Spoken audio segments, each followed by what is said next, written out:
Morning students. मैं Rakesh Kumar Sinha BSS girls high school में maths physics का टीचर हूं और आज आप लोग के लिए जहां तक पढ़ाया था वहां से आगे की टॉपिक लेकर के आया हूं। आप लोग को पता होगा कि लास्ट डे में आप लोगों को कहाँ तक पढ़ाया था। आप लोग को लास्ट डे में कंडक्टर से इंसुलेटर तक पढ़ाया था। आज कंडक्टर से इंसुलेटर से थोड़ा सा आगे, हल्का सा आगे बढ़ूंगा और उम्मीद करता हूँ वहाँ से आप लोग को अच्छी तरह से अब समझ में आएगा, क्योंकि इससे पहले की जो चीज़ें थी वो बहुत कुछ हम लोग क्लास 10 में पढ़ चुके थे। तो आज हम लोग क्या करेंगे, वहाँ से थोड़ा आगे बढ़ेंगे और मेन आज क्लास 12 में हम लोग इंटर करने जा रहे हैं। क्लास 12 में आप लोग इंटर कर गए थे पहले ही, लेकिन आज हम लोग एक्चुअल में फिजिक्स में इंटर करेंगे। उम्मीद करते हैं कि आप लोग को ये टॉपिक बहुत अच्छी तरह से समझ में आएगा, क्योंकि आज की हमारी टॉपिक है प्रॉपर्टीज ऑफ चार्ज का एक्सप्लेनेशन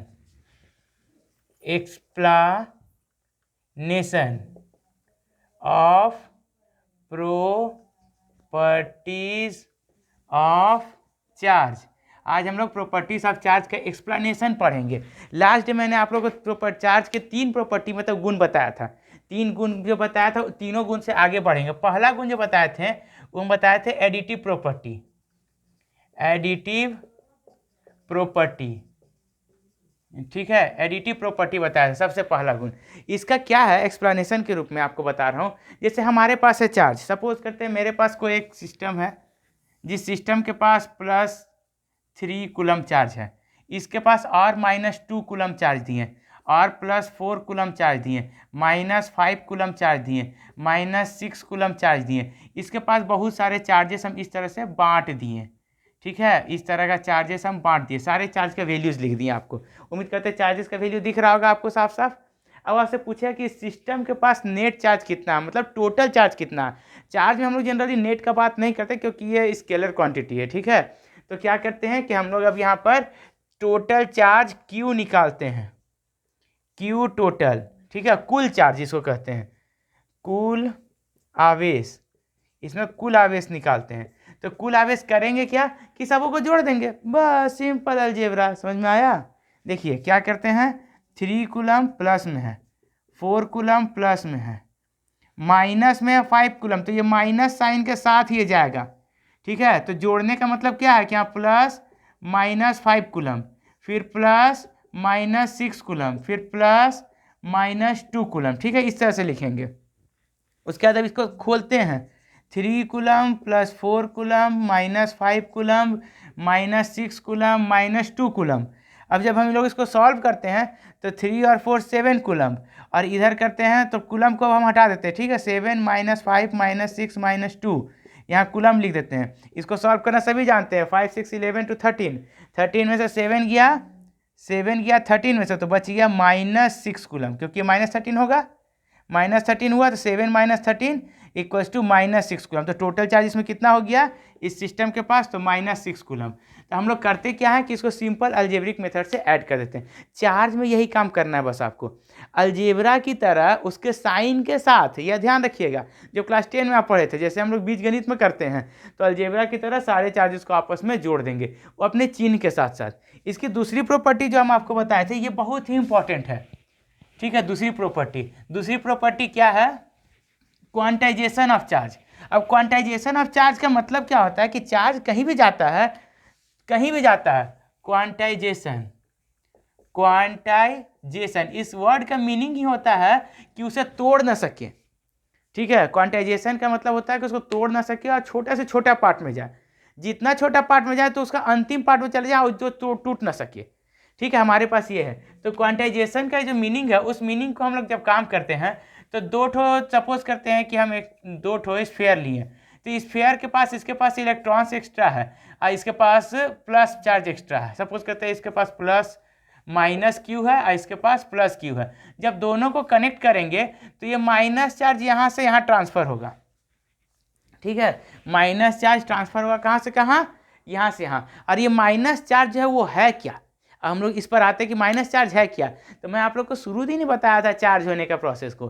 चार्ज होने में माइनस चार्ज क्या होती है, प्रोटॉन की चार्ज ना, नहीं गलत, प्रोटॉन की चार्ज नहीं होता, माइनस चार्ज इलेक्ट्रॉन पर होता है। और आपको बताए थे कि इलेक्ट्रोस्टैटिक्स से प्रोटॉन कभी पार्टिसिपेट नहीं करता है, इलेक्ट्रॉन ज़्यादा तो निगेटिव, इलेक्ट्रॉन कम तो पॉजिटिव। इस बात का हम लोग ध्यान रखते हैं। तो यहाँ पर इलेक्ट्रॉन का ट्रांसफर होता है, इलेक्ट्रॉन जो होता है सो किसी भी चीज़ का फंडामेंटल पार्टिकल होता है। फंडामेंटल का मतलब मूल पार्टिकल, जहाँ से स्टार्टिंग करते हैं हम। तो जब मूल पार्टिकल हमारे पास इलेक्ट्रॉन्स है तो इलेक्ट्रॉन को क्या हम तोड़ सकते हैं?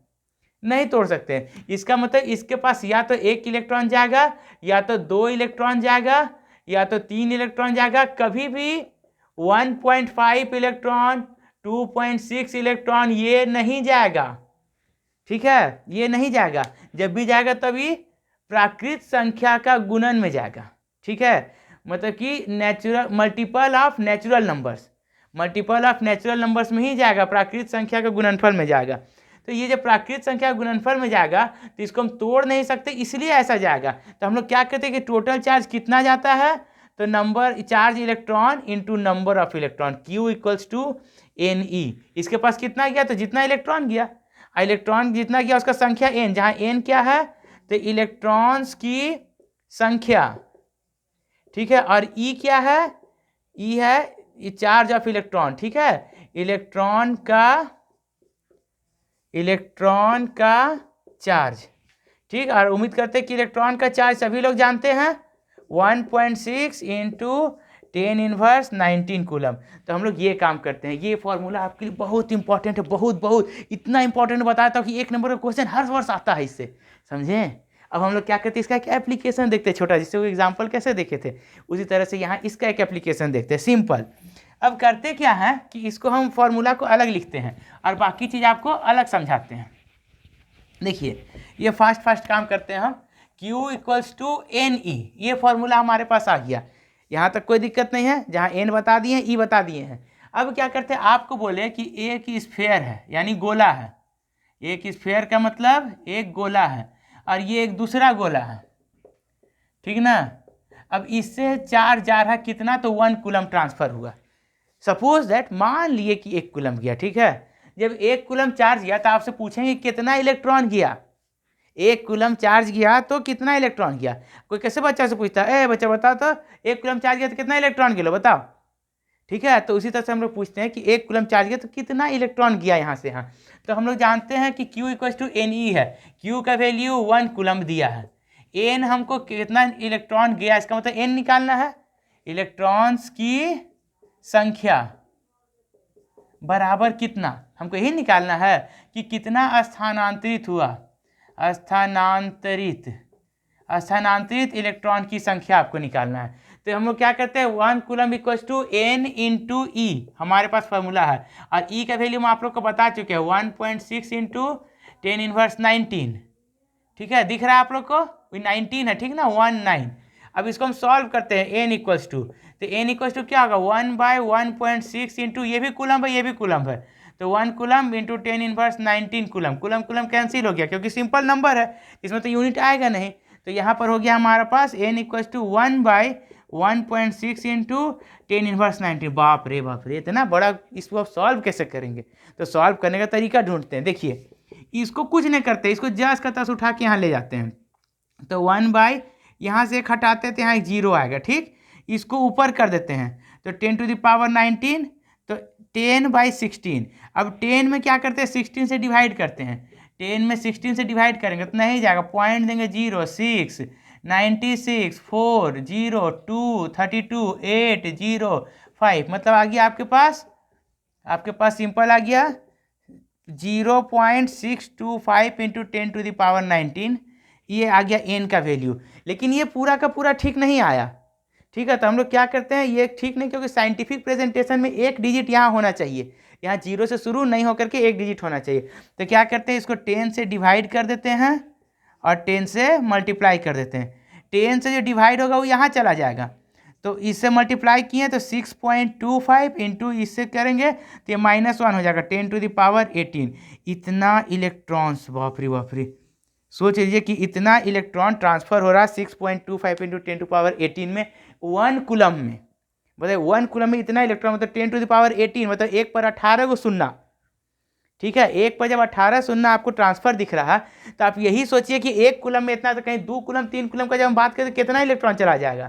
तो क्या हम जब बड़ा मात्रा में जब चार्ज का बात करेंगे, 2 कूलम का, सपोज करते हैं 1 कूलम, आधे कूलम का बात कर लेते हैं ना, 0.5 कूलम का, उससे भी थोड़ा नीचे आते हैं, अगर उससे भी नीचे आते तो भी बात करते हैं 0.25 कूलम का, तो वहाँ भी कितना इलेक्ट्रॉन जा गए, 10⁻18 है। सोच लीजिए क्या इतने की गिनती पॉसिबल है? नहीं पॉसिबल है इतना की गिनती कर पाना।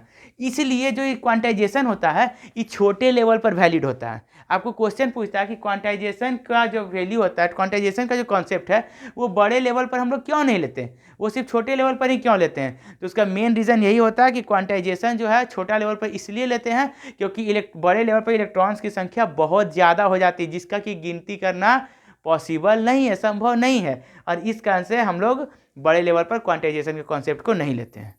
क्लियर है? ये 2 नंबर का क्वेश्चन बहुत बार पूछता है आप लोग से एग्जाम में, और ये बहुत ही मेरे जैक का फेवरेट क्वेश्चन है, ये वाला भी आपसे ऑब्जेक्टिव वाला इस टाइप का क्वेश्चन। तो ये 2 नंबर में, और वो वाला जो पूछे वो कॉन्सेप्चुअल जो स्मॉल क्वेश्चन होगा उसमें आपको पूछेगा।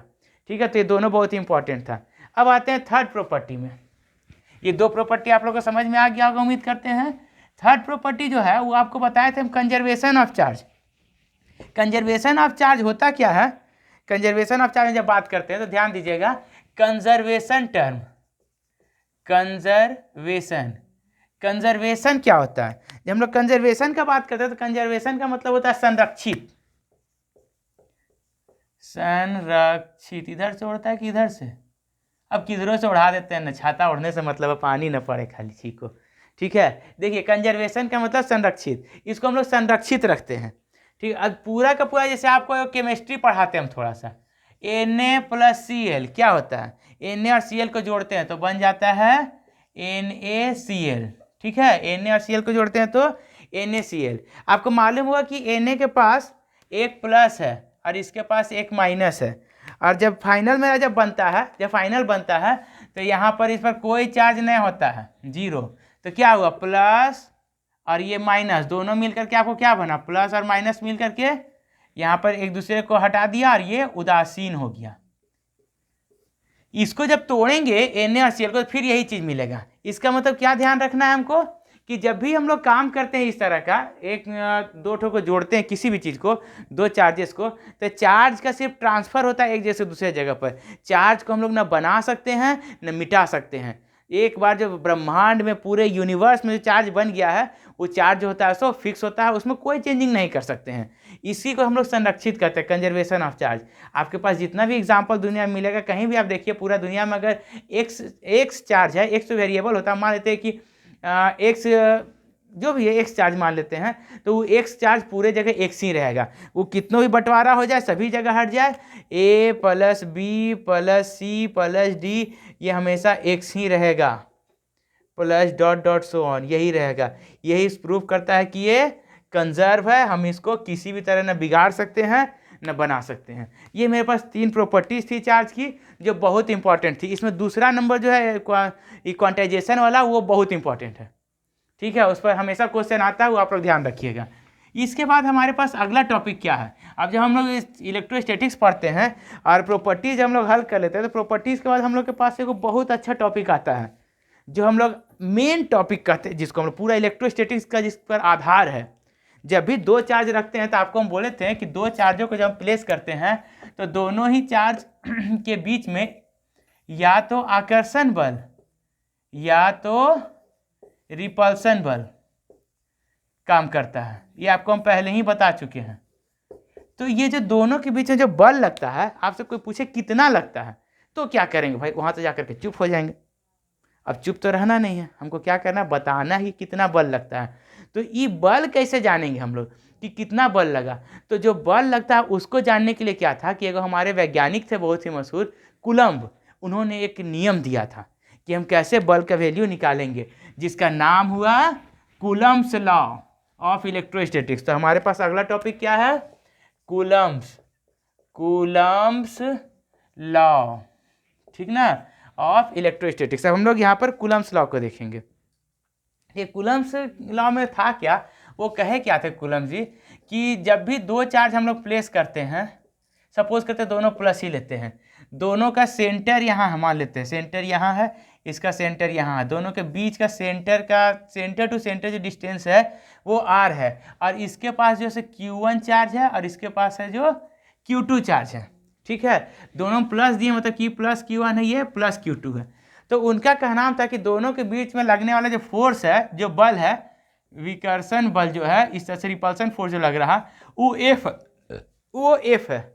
ठीक है, फोर्स का एफ ले लिए, एफ है। तो वो कहे थे कि एफ जो होता है सो दोनों ही चार्जों के गुणनफल का सीधा समानुपाती होता है और इनके बीच की दूरी के वर्ग का व्युत्क्रमानुपाती होता है।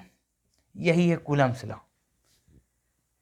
दोनों ही चार्ज, हमारे पास दो चार्ज Q1 Q2 है, तो दोनों को गुना कर दिए, गुणनफल का समानुपाती, और दोनों के बीच की दूरी r है तो r स्क्वायर का मतलब व्युत्क्रमानुपाती।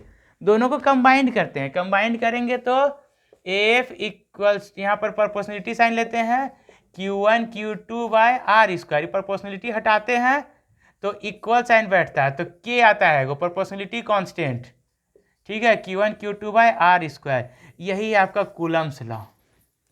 ठीक है, जिससे कि हम लोग F का वैल्यू निकालें कि इन दोनों के बीच में कितना फोर्स लग रहा, दोनों के बीच में कितना फोर्स लग रहा है उसका वैल्यू हम लोग निकाल लिए। उसका वैल्यू जब निकाल लिए तो अब हम लोग क्या करेंगे कि F के लिए K जो आया वो क्या है वो जानेंगे।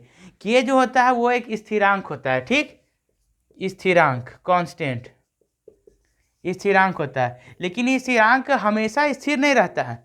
ठीक है, इसका वैल्यू इस चीज़ पे डिपेंड करता है कि बीच में इसका मीडियम क्या है। अब बीच में वैक्यूम है, इसका मतलब निर्वात है, या पानी है, या हवा है, क्या चीज़ है, अब इस पर डिपेंड करता है।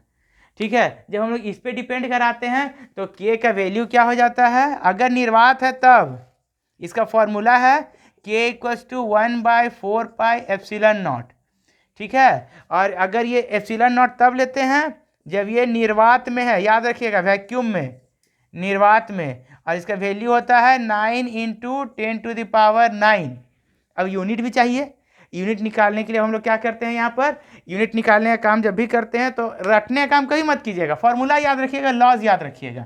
ठीक है, फॉर्मूला लॉज याद रखिए तो रटने का काम नहीं करना पड़ेगा आपको। यहाँ हम लिख सकते हैं K equals to FR square by Q1 Q2। बोलिए कहाँ से आया, तो इस फॉर्मूला से, इसको r स्क्वायर को ऊपर ले गए, Q1 को नीचे लाए, Q2 को नीचे लाए, तो K equals to FR square by Q1 Q2।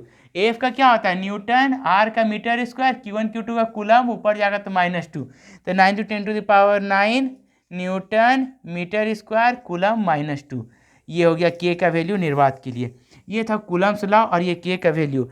इसका यूनिट ये बहुत इंपॉर्टेंट है, वैल्यू बहुत इंपॉर्टेंट है, फॉर्मूला बहुत इंपॉर्टेंट है।